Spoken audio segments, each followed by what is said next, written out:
제가 경험해본 제일 안 좋은 부작용 같은 경우에는 임플란트 위치나 개수가 되셔서 원래 위치가 아닌 쪽에 임플란트도 식립이 되셨고 임플란트 주위염이 발생해서 뼈가 더 많이 녹으셔서 임플란트가 결국은 그동안 좀 촬영을 많이 못했는데 혹시 특별한 이유가 있으신가요? 제가 뭐 핑계긴 하지만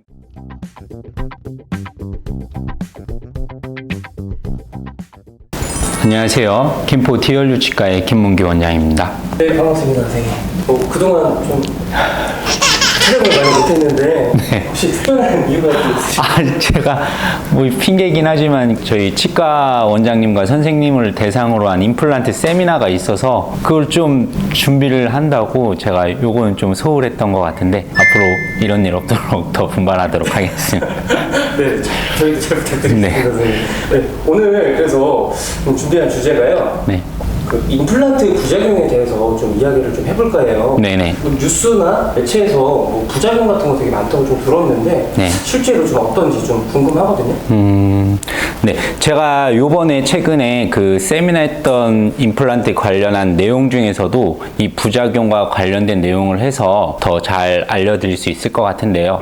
첫 번째로 임플란트는 치아를 대체하는 치료 항목이지 절대 임플란트가 영구적이고 완벽한 치료가 될 수 없다는 걸 먼저 좀 아셔야 되실 것 같고요. 먼저 치아가 빠지면서 소화 기능이 원활하게 작용하지 못하기 때문에 신체적으로 건강을 유지하기가 어렵게 되고요. 또 치아가 빈 공간이 생기면은 그쪽으로 치아는 이동하는 습성이 있기 때문에 치아 전체적인 배열이 조금 바뀌고 치아 배열이 바뀌면서 치아 물리는 위치도 이상적으로 변화하기 때문에 물리는 자극에 의해서 잇몸이 붓거나 자극이 발생해서 더 안 좋은 치주염증이 발생할 수 있기도 합니다.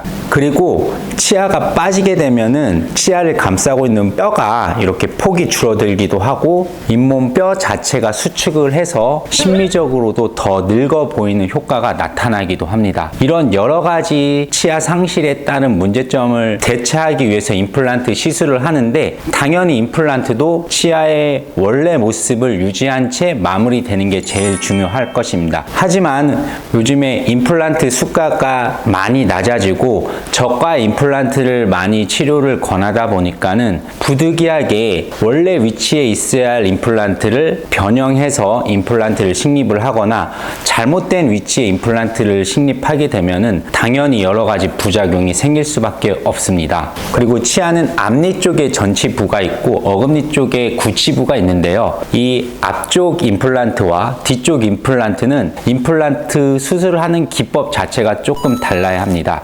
왜냐하면은 앞쪽 임플란트 같은 경우에는 기능적인 면보다는 심미적인 면이 더 중요하기 때문에 심미적인 것을 더 드러낼 수 있는 임플란트 수술이 필요하고요. 어금니 쪽 구치부 같은 경우에는 심리적인 것보다는 씹는 역할을 하는 기능적인 역할이 더 중요하기 때문에 그 기능을 더 잘 발휘할 수 있도록 임플란트 수술이 진행되어야 합니다. 그래서 앞쪽 임플란트 같은 경우에는 치아를 발치하고 바로 임플란트 하는 게 좋고요. 더불어서 뼈 이식을 해서 치아의 폭이 줄어들지 않도록 심미적으로 보완을 해주는 수술이 필요하게 될 것이고요. 어금니 같은 경우에는 뼈 이식도 중요하지만은 원래 위치에 최대한 잘 식립을 해서 뼈 이식을 동반을 하면은 더 기능적으로 좋은 역할을 할 수 있는 임플란트 수술이 될 것이고요. 제가 경험해본 제일 안 좋은 부작용 같은 경우에는 환자분께서 이 치아 상식에 대해서 약간은 관심이 없으셔서 그냥 치과에 가셔서 치과에서 하라는 대로 치아를 뽑고 임플란트를 하시다 보니까는 임플란트 위치나 개수가 과잉으로 진료가 되셔서 원래 위치가 아닌 쪽에 임플란트도 식립이 되셨고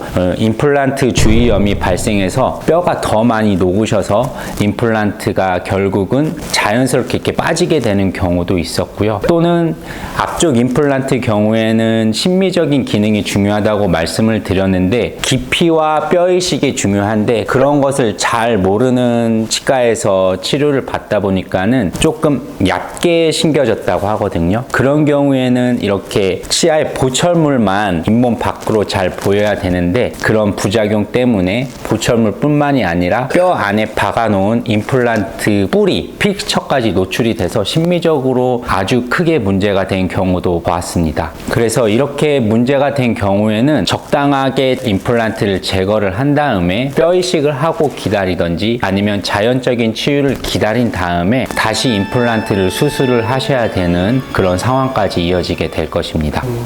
여러 가지 이렇게 부작용에 관련해서 말씀해 주셨는데 시청해 주시는 분들이 과잉질환 진짜 좀안 가시기를 좀 바라면서 네.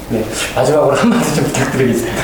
정말 임플란트가 좋은 치료기는 한데 적절하게 치료돼야지 좋은 치료이지 과잉으로 치료하면은 결코 안 한 것만 못한 치료가 되기 때문에 치과에 가셔서 정확하게 환자의 불편한 점을 말씀해 주시고요. 충분한 상담을 통해서 적절한 진단과 계획을 동반한 수술이 필요하고 이를 환자분께서 관심을 가지고 지켜보시면서 의사분과 차근차근 소통하면서 진료를 하신다고 하면 큰 문제는 없을 것 같고요. 임플란트 수술을 하고 끝나는 게 아니라 이후에도 지속적으로 병원에 내원하셔서 정기 점검을 하셔야지 지속적인 유지 관리와 기능을 할 수 있기 때문에 꾸준하게 정기적인 내원해 주시는 게 정말 중요할 것 같습니다. 네, 오늘도 좋은 말씀 해주셔서 감사합니다. 네, 감사합니다. 애기들도 하네, 아이들. 임플란트요? 네. 아니요. 뭐 빠질 수도 있잖아요. 임플란트 그 애기들도 할 수는 있는데 이제 성장기가 끝난 애기들.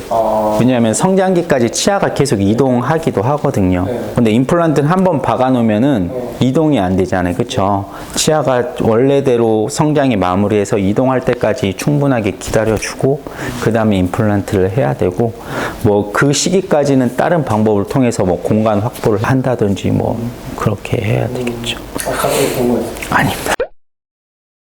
치아가 빠짐으로써 소화 기능이 오늘 할리? 아니 발음이 더 말이 좀 그렇네요. 그리고 또 뭐 있었죠? 6가지 정도 있었는지 한 2-3가지 얘기한 것 같은데 충치? 아니 계속 이어서 할게요. 그리고 잠시만요. 천천히 해주세요. 오랜만에 하셔서. 네. 그렇게까지 하고 오늘도 좋은 말씀 해주셔서 감사합니다. 네, 감사합니다. 그 상담은 선생님께서 해주시는 거예요? 네? 선생님께서 해주시는 거예요?